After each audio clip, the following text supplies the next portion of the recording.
Telangana global summit కు సర్వం సిద్ధమైంది. శరవేగంగా పనులు పూర్తి చేస్తున్నారు. రేపు ఎల్లుండి తెలంగాణ రైజింగ్ గ్లోబల్ సదస్సు జరగనుంది. సమ్మిట్ కు దేశ విదేశాల ప్రముఖులు హాజరు కానున్నారు. హాజరయ్యే అంతర్జాతీయ ప్రతినిధులు అతిథులకు ఇబ్బంది రాకుండా ఏర్పాట్లు చేస్తున్నారు.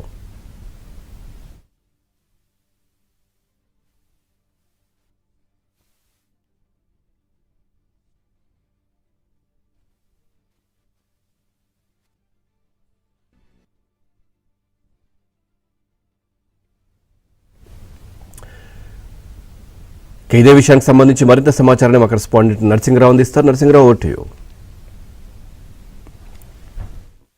ప్రపంచ దృష్టిని ఆకర్షించేలా తెలంగాణ రాష్ట్ర ప్రభుత్వం గ్లోబల్ సమ్మిట్ ని భారత్ ఫ్యూచర్ సిటీలో నిర్వహిస్తుంది. సో అందుకు సంబంధించి ఇప్పటికే కౌంట్ డౌన్ ప్రారంభమైంది.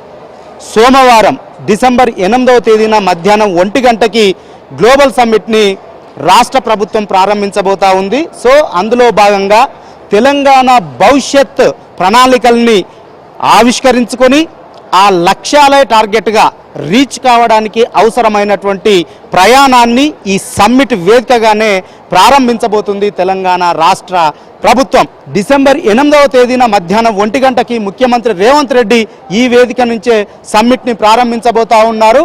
మొత్తంగా ఈ సమ్మిట్లో దాదాపుగా 3000 మంది కూర్చునే విధంగా ఈ ప్రధాన వేదికను ఇక్కడ సిద్ధం చేశారు. అందుకు సంబంధించినటువంటి ఏర్పాట్లన్నీ కూడా ఇప్పటికే దాదాపుగా ముగియడానికి వచ్చాయి. సో మరికొద్ది గంటల్లోనే ఈ పనులన్నీ కూడా పూర్తవుతాయి. కందుకూరు మండలంలోని భారత్ ఫ్యూచర్ సిటీ ఉన్నటువంటి ప్రాంగణంలో దాదాపుగా 100 ఎకరాల విస్తీర్ణంలో ఈ గ్లోబల్ సమ్మిట్ని నిర్వహించబోతా ఉన్నారు. ఈ సమ్మిట్కి దాదాపుగా దేశ విదేశాలకు సంబంధించి ప్రముఖ పారిశ్రామికవేత్తలు, అదేవిధంగా వివిధ రంగాలకు సంబంధించినటువంటి ప్రముఖులు, నిపుణులు, విద్యావేత్తలు, అంతర్జాతీయ సంస్థల ప్రతినిధులంతా కూడా దీనికి రాబోతా ఉన్నారు. ముఖ్యంగా ఎనర్జీ, గ్రీన్ మొబిలిటీ, ఐటీ, సెమీకండక్టర్లు, health, education, tourism, urban infrastructure, వ్యవసాయము, పరిశ్రమలు, మహిళా వ్యాపారవేత్తల ప్రోత్సాహం, గిగ్ ఎకానమీ, సామాజిక సంక్షేమము, స్టార్టప్ వంటి వివిధ రంగాలకు సంబంధించినటువంటి అంశాలపైన సుదీర్ఘమైనటువంటి చర్చల్ని నిర్వహించబోతా ఉన్నారు ఈ సమ్మిట్ వేదికగా.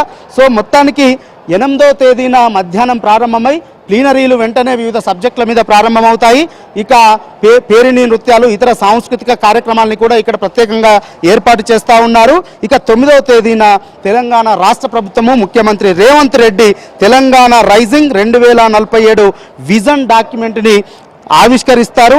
2047 నాటికి తెలంగాణ రాష్ట్రాన్ని $3 ట్రిలియన్ ఆర్థిక వ్యవస్థగా తీర్చిదిద్దుకోవడమే లక్ష్యంగా రోడ్డు మ్యాప్ని సిద్ధం చేసుకుని సో ఆ దిశగా అడుగులు వేసేందుకు తమ ప్రయాణాన్ని రాష్ట్ర ప్రభుత్వము ఇక్కడి నుంచే ప్రారంభించబోతా ఉంది. సో 9వ తేదీన ఆ రోడ్డు మ్యాప్కు సంబంధించినటువంటి విజన్ డాక్యుమెంట్ని ముఖ్యమంత్రి రేవంత్ రెడ్డి ఇక్కడ ఆవిష్కరిస్తారు. ఇక అదేవిధంగా ఈ సమ్మిట్లో దేశ విదేశాల నుంచి దిగ్గజ విజనరీలు, టెక్ దిగ్గజాలు, గ్లోబల్ ఇన్వెస్టర్లు, దాదాపుగా ఇలా 3000 మంది ప్రముఖులు దీనికి హాజరు కానున్నారు. వారందరికీ ఆహ్వానాలు పంపుతూ రాష్ట్ర ముఖ్యమంత్రి స్వయంగా ఆహ్వాన లేఖల్ని పంపించారు.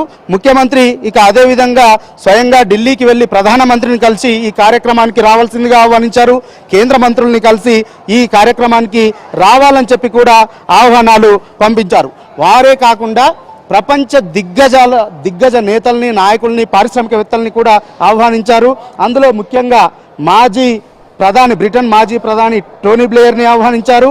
Trump media and technology group director Eric స్వీడర్ని ఆహ్వానించారు. పారిశ్రామిక దిగ్గజం ఆనంద్ మహీంద్రాను, యుఏఈ రాయల్ ఫ్యామిలీ ప్రతినిధులందరినీ కూడా ఈ సమావేశానికి, ఈ సమ్మిట్కి ఆహ్వానించారు. సో ఇప్పటికే వారందరూ కూడా ఈ సమావేశానికి రావడం కోసము సమ్మతి తెలిపినట్లుగా తెలుస్తూ ఉంది. వారందరూ కూడా దీనికి హాజరయ్యేటువంటి అవకాశం ఉంది. ఇక ఈ 2 రోజులకు సంబంధించినటువంటి ఈ సమ్మిట్లో చివరి రోజున అంటే డిసెంబర్ 13వ తేదీన ఫుట్బాల్ దిగ్గజం లియోనల్ మెస్సీ హైదరాబాద్కు రాబోతా ఉన్నారు. ఉప్పల్ స్టేడియంలో ముఖ్యమంత్రి రేవంత్ రెడ్డి టీంతో ఆయన ఫ్రెండ్లీ ఫుట్బాల్ మ్యాచ్ని ఆడబోతా ఉన్నారు. ఇక ఈ గ్లోబల్ సమ్మిట్లో క్రీడా రంగ ప్రముఖులు పివి సింధు, అనిల్ కుంబ్లే, పుల్లెల గోపీచంద్, గగన్ నారాంగ్, జ్వాలా గుత్తా వంటి క్రీడాకారులంతా కూడా ఒలింపిక్ గోల్డ్ క్వెస్ట్ సెషన్లో పాల్గొంటారు. ప్రత్యేకంగా ఈ క్వెస్ట్ని సమ్మిట్లో నిర్వహిస్తూ ఉన్నారు. వీరితో పాటుగా సినీ ప్రముఖులు కూడా దీనికి హాజరు కాబోతా ఉన్నారు. సాఫ్ట్ పవర్ ఎంటర్టైన్మెంట్ చర్చను ప్రత్యేకంగా నిర్వహిస్తూ ఉన్నారు. దీనికి ఎస్ఎస్ రాజమౌళి, రితేష్ దేశ్ముఖ్, సుకుమార్, గునీత్ మోంగా, అనుపమ చోప్రా వంటి సినీ రంగ ప్రముఖులంతా కూడా దీనికి హాజరు కాబోతా ఉన్నారు. సో మొత్తానికి ప్రపంచం దృష్టిని ఆకర్షించే విధంగా ఎంతో ప్రతిష్టాత్మకంగా తీసుకొని తెలంగాణ రాష్ట్ర ప్రభుత్వము ఈ కార్యక్రమాన్ని చేపడతా ఉంది. సో టీజీఐఐసి చైర్మన్ ఇక్కడ ఉన్నారు, వారితో మాట్లాడేటువంటి ప్రయత్నం చేద్దాము. అసలు ఎలాంటి ఏర్పాట్లు చేస్తూ ఉన్నారు, ఎవరెవరు రాబోతా ఉన్నారు, ఇక్కడ ఈ కార్యక్రమం ప్రత్యేకత ఏంటి, ఈ కార్యక్రమం ద్వారా మీ ప్రభుత్వం ఏ మెసేజ్ ఇవ్వబోతా ఉంది, ఎలాంటి కార్యక్రమాలు ఏర్పాటు చేస్తూ ఉన్నారు? మరి ముఖ్య ఉద్దేశం ముఖ్యమంత్రి గారు కానివ్వండి, మంత్రులు గారి ముఖ్య ఉద్దేశం తెలంగాణ రాష్ట్రాన్ని ఆర్థికంగా అభివృద్ధి చేయాలనే ఒక ఆలోచనతో, ఒక విజన్తో 2047 విజన్ ఏంటంటే ఇదే. ఆర్థికంగా ఎదగాలి, అందరికీ న్యాయం జరగాలి, ఉద్యోగాలు రావాలి, ఉపాధి కలగాలి. మొత్తం ప్రపంచం కూడా ఇప్పుడు చూడబోతుంది గ్లోబల్ సమ్మిట్ అంటే ఏంటి, ఏం అవ్వబోతుంది అనేది. రాబోయే విజన్లో మనమందరం కూడా హ్యాపీగా ఉండబోతున్నాం. మనకు అన్ని ఇప్పుడు చైనా చూసో జపాన్ చూసో మనం హ్యాపీగా ఫీల్ అవుతాం. అలాంటి జపాన్లో ఎన్నో మన దగ్గర వెలువబోతున్నాయి అనేది నేను తెలియజేస్తున్నాను. ఓకే, ప్రపంచమంతా కూడా హైదరాబాద్ వైపు చూస్తుంది. ఆ దిశగా భవిష్యత్ ప్రణాళికల్ని తెలంగాణ రాష్ట్రం ఆవిష్కరించబోతుంది అనేటువంటి మాటని ప్రభుత్వ వర్గాలు చెప్తా ఉన్నాయి. Video Prashant Narasimharao, ABN Andhrajyothy, summit నుంచి.